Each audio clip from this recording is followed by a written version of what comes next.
Sir కూటమి ప్రభుత్వం వచ్చిన దగ్గర నుంచి పరిపాలన అనేది ఎలా చేస్తున్నారు సార్? చాలా సూపర్‌గా ఉంది. సూపర్‌గా ఉందండి. ఎందుకు బాగుంది అంటున్నారు సార్ మీరు అనేది? సూపర్ సిక్స్ పథకాలన్నీ ఒకటొకటి రిలీజ్ చేస్తున్నాను. అంటే గతంలో చూసారు వైసీపీ అధికారంలో ఉన్నప్పుడు ఎలా ఉంది, మరి ఇప్పటికి ఎలా ఉందండి? గత ప్రభుత్వంలో అందరూ దొంగలు. ఈ ప్రభుత్వంలో చాలా నీట్‌గా పని చేస్తున్నారు. వర్కబుల్‌గా ఉంటుంది. విజన్ ఉన్న నాయకుడు చంద్రబాబు నాయుడు గారు. అసలు ఏమైనా మీ పల్లెటూరులో డెవలప్మెంట్ అయిందని మీరు నమ్ముతున్నారు ఈ ప్రభుత్వం వచ్చిన తర్వాత? వచ్చి సంవత్సరం అయింది. నిదానంగా ఒకటి రోడ్లు పోస్తున్నాం, అన్నీ చేస్తున్నాం, నిదానంగా అవుతూ ఉంటాయి. ఒక్కసారే మనం ఇంత అన్నం పెట్టుకుని తినలేం కదా. ఏదో కొంచెం తింటూ పోతేనే అవుద్ది. అలా అంతే. సార్ అలానే చూసుకుంటే ఈ ప్రభుత్వం వచ్చిన తర్వాత రైతులు నష్టపోతున్నారని చెప్పేసి జగన్మోహన్ రెడ్డి గారు చెప్తున్నారు ప్రెస్ మీట్లో. కానీ గతంలో బయటికి రాని వ్యక్తి కూడా ఈరోజు ప్రజల దగ్గరికి వెళ్ళి ఈ రైతులు నష్టపోతున్నారు, ఆత్మహత్యలు చేసుకుంటున్నారని మాట్లాడుతున్నారు. నిజంగానే ఆత్మహత్యలు చేసుకుంటున్నారంటారు రైతులు? ఏ రైతు ఆత్మహత్య చేసుకునే సెక్షన్ లేదు. రైతుకి అంతా బాగానే ఉంది. ఒకళ్ళ రైతుకి ఒక యూరియా కట్ట ఎంత అవుతుందో తెలుసా అండి? ఒక యూరియా కట్ట తగ్గడానికి 1400 1500 అవుతుంది. మనకి ఎంత సబ్సిడీకి ఇస్తున్నారు? 270 రూపాయలకి ఇస్తున్నారు. మన ప్రభుత్వం కూడా మనం చూడాలిగా. వన్ సైడేగా మన పక్కన ఆలోచించుకుంటే ఎలాగో. గతంలో రైతు భరోసాల కేంద్రాలు అన్నీ పెట్టి మీరు రైతుల దగ్గరికి నేరుగా తీసుకెళ్ళామని చెప్పి జగన్ గారు అంటున్నారు. నిజంగానే తీసుకెళ్లారంటారు? రైతు భరోసా తీసుకెళ్తే మాకు డబ్బులు 4 నెలలకి 5 నెలలకి 6 నెలలకి ఎలా పడినాయి? మా ప్రభుత్వంలో ఒక్కసారే పడినాయి. ఎప్పటికి ఈ పడితే 24 గంటలు మా డబ్బులు పడి మాకు ధాన్యం డబ్బులు 6 నెలలు 7 నెలలు పడి. ఇప్పుడు ఒక్క నెలలో మాకు 24 గంటలను మాకు పేమెంట్. నేను రైతునేనండి. మీరే వేస్తారండి? నేను వరి మినులు. గతానికి ఇప్పటికి రేట్లు ఎలా ఉన్నాయండి? ఈ రేట్లు వరికి మటు కొంచెం బాగా రేటు కల్పించాలని మేము కోరుకుంటున్నాం రైతుగా. సార్ అంటే నిజంగానే రైతులు ఆత్మహత్యలు చేసుకునే పరిస్థితి ఉందంటారు ఈ ప్రభుత్వంలో? ఏమీ లేదండి. రైతుకి ఆత్మహత్య చేసుకున్నంత ఇదే ఉండదు. సార్ రీసెంట్గా జగన్మోహన్ రెడ్డి గారు ఎక్కడికి వెళ్ళినా కానీ రైతులు ఎప్పుడు బయటికి రాని వ్యక్తి కూడా ఈరోజు ప్రజల దగ్గరికి వెళ్తున్నారు. అసలు ఏందంటారు కారణం? నమ్ముతున్నారంటారా ప్రజలు ఏమీ నమ్మరండి. దీనికి అడ్మినిస్ట్రేషన్ ఒకటి ఉంటుందండి. అది లేని నాయకుడు ఎప్పుడు నాయకుడు అవ్వడం. అలానే చూసుకుంటే నారా లోకేష్ గారు ఐటీ మినిస్టర్గా ఉన్నారు. అసలు ఐటీ కంపెనీలు వస్తున్నాయి అంటారు ఆంధ్రప్రదేశ్కి? వస్తాయండి. మనం అనుకున్నంతసేపు ఒక్కసారి పెట్టుబడి పెట్టకండి. మనల్ని నమ్మాలి. మనల్ని నమ్మి ఒకటి వస్తూ ఉంటాయి. చేస్తాడు ఆ పని. పథకాల విషయాల్లో ఎలా ఉందండి మరి? ఇప్పుడు పథకాలు నిజాలు నిదానం నడుస్తూ ఉంటుంది. ఒక్కో పథకం వదులుకుంటూ వస్తున్నాం కదండి. అసలు నిజంగా పథకాలు ఈ అమ్మఒడి ఇవన్నీ మీకు పడ్డాయి అంటారా? చాలా వరకు పడినాయండి. ఖచ్చితంగా తల్లికి వందనం ఎక్కడ ఇంకెవ్వలేదుగా వస్తారు, వదలలేదుగా. వదులుతారు, త్వరలో వదులుతాడు. అది అసలు ఏంటి సార్ చంద్రబాబు గారి మీద అంత నమ్మకం ఏంటి మీకు? విజన్ ఉన్న నాయకుడు ఆయన వర్కబుల్. ఆయన వర్క్ ఈ 75 సంవత్సరాల వయసులో కూడా ఆయన కుర్రవాడు తిరుగుతున్నాడు. ఇంకా అంతగానే ఏం కావాలి మనకి? సార్ రీసెంట్లీగా చంద్రబాబు నాయుడు గారు జగన్ గారికి సవాల్ ఇచ్చారు, దమ్ముంటే అసెంబ్లీకి రండి అని. నిజంగానే వస్తారంటారా? ఇప్పుడు వస్తే ఏం మాట్లాడతారంటారు? ఏం మాట్లాడతారు? అసలు ఏమైనా తెలిస్తేనే సబ్జెక్ట్. నాకైనా సబ్జెక్ట్ తెలిస్తే మీతో నాకు సబ్జెక్ట్ తెలియదు, నేనేం మాట్లాడతా? నాకు దాని మీద ఒక అవగాహన ఉంటే మాట్లాడతా. నాకే అవగాహన లేదు, నేనేం మాట్లాడతా? నాకు రైతుగా అడిగారు, దానికి నేను సమాధానం చెప్పా. అలాగే ఒక విజన్ ఉన్న నాయకుడిగా ఏదైనా ప్రజల సమస్యలు చెప్పలేవు అంటే ప్రజల కోసం మరి అంత ఊర్లో వెళ్తున్నాడు కదా, అసెంబ్లీలోకి వచ్చి ఇది మా ప్రజల సమస్యను మాట్లాడవచ్చు కదా. మాట్లాడాలిగా. మరి ఎందుకు మాట్లాడతలా?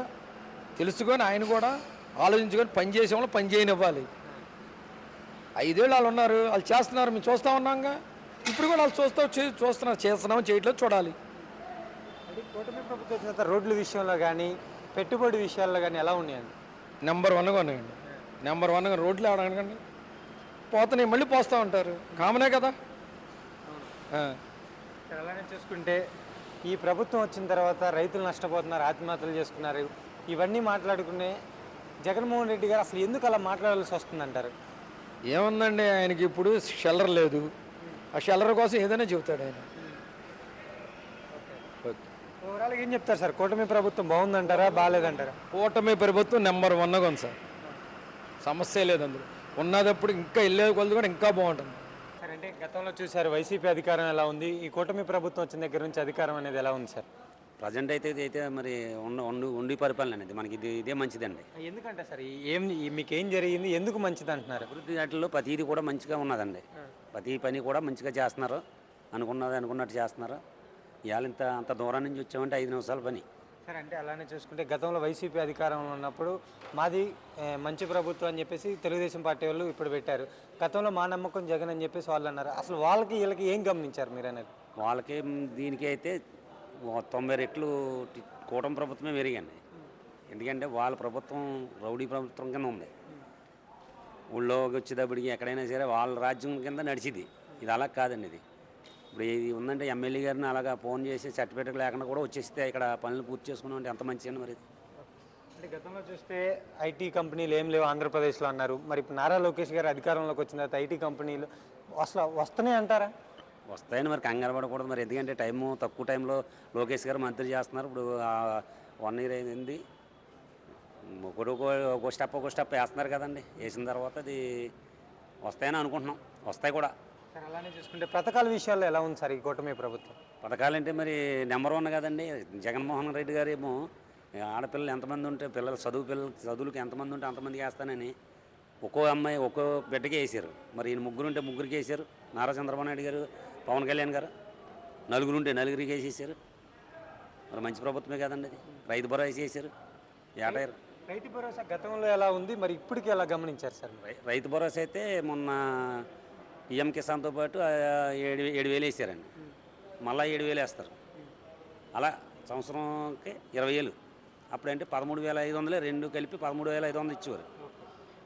అండ్ ఏంటంటే వచ్చిన తర్వాత ఈ పరిపాలనలో అడుగుపెట్టిన తర్వాత ఇవన్నీ చూసుకునేటప్పుడు సంవత్సరం పట్టింది. అన్నీ తెలుసుకుని ఇవన్నీ చూసుకునేటప్పటికి అదే కంటిన్యూగా 2 టర్న్లు చేస్తుంటే కనుక వెంటనే లైన్ చేసుకుంటే ఎవరికైనా బాగుంటుంది. అంటే మళ్ళీ జగన్మోహన్ రెడ్డి గారు మేమే అధికారంలోకి వస్తామని చెప్తున్నారు. నిజంగానే ప్రజలు నమ్ముతున్నారంటారా జగన్మోహన్ రెడ్డి గారిని? వాళ్ళు నమ్ముతున్నారని వాళ్ళు అనుకుంటారండి. జగన్మోహన్ రెడ్డి గారు కానీ మళ్ళీ కానీ వస్తే కనుక మళ్ళీ మనకి ఏమి ఉండదండి. ఎందుకంటే మాకున్నది 40 సెంట్ల భూమి ఉందండి. పొలం 40 సెంట్ల భూమి ఉంది. రైతు భరోసా వస్తుంది. దాన్ని రీసర్వే పెట్టేసి రీసర్వే పెట్టి 42 సెంట్లు 43 సెంట్లు రాయిస్తారు. అది మేము అమ్మాలంటే 3 సెంట్లు ఎక్స్ట్రా ఉంది. దాన్ని సరి చేయాలంటే ఎంఆర్ ఆఫీస్కి ఈఆర్ ఆఫీస్కి తిరుగుతుంటే ఒక భూమి కొనుక్కుంటే 40 సెంట్లు నాకు అవసరానికి అప్పులు ఉండి అమ్మేసుకుంటే సంవత్సరం పట్టేస్తుంది. వాడు డబ్బు ఎవడు కొనుక్కున్నవాడు డబ్బు ఎవడు నువ్వు సరి చేయి అంటాడు. గతంలో చూసుకుంటే మరి మీకు సచివాలయం వ్యవస్థ ఉంది కదా, ఆ సచివాలయం వ్యవస్థే రీసర్వే పెట్టి ఇవాళ పొలాలు ఎవరు అమ్ముకున్నవాడికి సంతోషం లేదు, కొనుక్కున్నవాడికి సంతోషం లేకుండా చేశాడు ఈ జగన్మోహన్ రెడ్డి గారు. ఇది పక్క ఎవరిని అడిగినా చెప్తారు. ఎందుకంటే లేకపోతే మన 40 సెంట్లు ఉందనుకోండి, దాంట్లో 2 సెంట్లు తక్కువ రాసి ఇంకొకరు పెడితే 38 సెంట్లుగా డబ్బు ఇస్తాను అంటున్నాడు. 2 సెంట్లు వదిలేసుకోవాల్సి వస్తుంది. ఎకరం వచ్చి 50 లక్షలు 60 లక్షలు పొలం అమ్ముకుంటున్నారనుకో, సెంటు వచ్చి 60,000 అవుతుంది. ఆ రకంగా నష్టపోతున్నాడు రైతు. సరే, అలానే చూసుకుంటే రైతులు నష్టపోతున్నారని చెప్పేసి జగన్మోహన్ రెడ్డి గారు చాలా ప్రెస్ మీట్లో కానీ రైతుల దగ్గరికి వెళ్తున్నారు. అసలు నిజంగానే రైతులు నష్టపోతున్నారంటారు ఈ ప్రభుత్వం వచ్చిన దగ్గర నుంచి? రైతులు ఎటు పరిస్థితున్నారు. మేము 2-3 ఎకరాలు వ్యవసాయం చేస్తూ ఉండే ధాన్యం 24 గంటల్లో డబ్బు 48 గంటలు ఇచ్చారు. 24 గంటల్లో డబ్బు కూడా పడిపోయింది. ఈ వచ్చిన కానీ కూడా స్పీడ్గానే పడ్డది. మరి ఎందుకంటారు జగన్మోహన్ రెడ్డి గారు ఇలా తప్పుడు ప్రచారం చేయడం? అసలు ఏంటంటారు కారణం అనేది ఏంటి? అధికారం కావాలి, సీట్లో కూర్చోవాలి, వాళ్ళు ఉన్న ఆస్తులు కాపాడుకోవాలి. ఎవరి ప్రయత్నం అది. ఇప్పుడు మేము ఉన్నామంటే ఇక్కడ మాకు బీమా పథకం ఉందని చెప్పేసి ఎక్కడి నుంచో పని కట్టుకుని 250 కిలోమీటర్ల దూరం వచ్చాయంటే ఏదో డబ్బులు మాకు బీమా వస్తుందని మేము వచ్చాం. వాళ్ళు కూడా ఏం చేస్తారంటే వాళ్ళకున్న ఆస్తులు కాపాడుకుంటాకి, వాళ్ళ మెయింటెనెన్స్ చేసుకుంటాకి ఎవరో ఒకరి మీద అలా బుర్ర చల్లుతూ ఉంటారు. దాన్ని ముందుకు తీసుకెళ్ళాలి. మనం 4 ఓట్లు లాక్కుని సీట్లో కూర్చుందామని చూస్తారండి. రాబోయే 1 నెలలో అసెంబ్లీ జరగబోతుంది. అసలు అసెంబ్లీకి వస్తారంటారా? మళ్ళీ ప్రజల సమస్యలు అక్కడికి ఇక్కడికి వెళ్ళేసి తిరుగుతున్నాడు కదా, మరి అదే అసెంబ్లీలోకి వచ్చి ప్రజలు మాకు ఈ సమస్య ఉందని చెప్పగలరా అంటారా? ఆయన చెప్పి దమ్మానికి లేదండి. ఎందుకంటే అసెంబ్లీకి వెళ్ళి అక్కడ మాట్లాడి అప్పుడు ప్రజల్లోకి వచ్చి ఏంటి అసెంబ్లీలో నేను మాట్లాడినా నాకు తీర్పిత్తలేదు, ఇంత అన్యాయంగా జరుగుతుంది అని చెప్పి బయటకు వచ్చి అడగొచ్చు. అక్కడ అసెంబ్లీలో అడగనైనా రోడ్డు మీదకి వచ్చి అడిగితే ఎవరు చెప్తారండి సమాధానం? అది ఇప్పుడు ప్రజల దగ్గరికి వెళ్ళి చిన్న సపోజ్ అంటే నేను రోడ్డు మీద నుంచి వెళ్ళి వెహికల్ కారు కానీ లేదా బస్సు కానీ ఆపకుండా ఉంటే ఎవడ ఎక్కించుకుంటాడు? నేను వెళ్ళి చెయ్యి అడ్డం పెడితే వెహికల్స్ ఎక్కడ దాకా వెళ్తే లిఫ్ట్ ఇమ్మంటే ఇస్తారు. నేను ఎలా నుంచి ఉంటే నాకు ఎవరు ఇస్తారు? అక్కడ బస్సు ఆపడు, కారు ఆపడు, లిఫ్ట్ ఆపడు. లిఫ్ట్ ఎవరెవరు అంటే అక్కడికి ఎక్కడికి వెళ్ళే దగ్గర అసెంబ్లీలో అడిగి వాదా మాట్లాడి నేను అసెంబ్లీలో ఇలాగ అడిగాను, అది అడిగాను, ఇదని చెప్పి అక్కడికి వచ్చి ప్రజల్లోకి వచ్చాం. అసెంబ్లీలో అందరూ టీవీలో మీడియాలో చూస్తారు. ఆయాలు జగన్మోహన్ రెడ్డి గారు అసెంబ్లీలో మాట్లాడారు, ఇవాళ రోడ్డు మీద ఎక్కి ప్రసాదం చేస్తున్నారు, బాగా మాట్లాడుతున్నారు అని చెప్పి అనుకుంటారు. అక్కడ అడగండి, ఇక్కడ అడిగితే ఏమవుతుంది? వస్తాడని మీకు నమ్మకం ఉందండి? నాకైతే నమ్మకం లేదు. ఓవరాల్గా జగన్మోహన్ రెడ్డి గారిని ప్రజలు నమ్ముతున్నారంటారా? ప్రజలు నమ్మే వాళ్ళు నమ్ముతారండి. ఆయనకుండే జనం ఆయనకుంటారు, వాళ్ళ మనుషులు వాళ్ళకుంటారు, వీళ్ళ మనుషులు వీళ్ళకుంటారు. ఎందుకంటే మళ్ళీ టర్న్ అయితే కూడా రాడు నా లెక్కలు. ఎందుకంటే పొలాలు కూడా ఉండేవాళ్ళు మళ్ళీ వస్తే కబ్జా అయిపోద్దన్న లెక్కలో జనం ఉన్నారు. మా మటుకు మాకే ఉంది. పొలం అమ్ముకున్నోడికి ఛాన్స్ లేదు, కొనుక్కున్నోడికి ఛాన్స్ లేదు. 2 లక్షలు అడ్వాన్స్ ఇస్తున్నాడు. బాకీ పెళ్లి చేసుకుందామని పెళ్లి చేసుకుందామని చేను అమ్ముకుంటున్నాడు. దాంట్లో రిజిస్టర్ ఆఫీస్ కాడికి వెళ్ళేదానికి 4 సెంట్లు ఎక్కట చూపిస్తుంది. లేదా 4 సెంట్లు తక్కువ చూపిస్తే మనకు నష్టం, ఎక్కువ చూపిస్తే రిజిస్ట్రేషన్ అవుతుందిలే. ఎవరు భూమి చేస్తారు?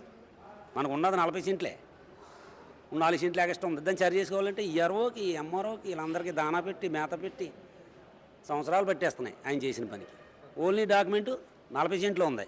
వాళ్ళు ఏం చేస్తున్నారు? రిపోర్ట్ చూసేటప్పటికి ఎక్కువ చూపిస్తుంది. మనకు ఉన్నదే ఆధారు 40 సెంట్లు ఉంది, ఎక్కువ చూపిస్తుంది. ఇంకెక్కడ అవుతుంది? అమ్ముకోలేం కదా. మనకు ఉన్న బండి ఒకటే బండి, 2 బళ్ళు ఉన్నాయంటే ఎక్కడ తెచ్చిస్తాం? లైసెన్స్ ఉండాలి కదండి.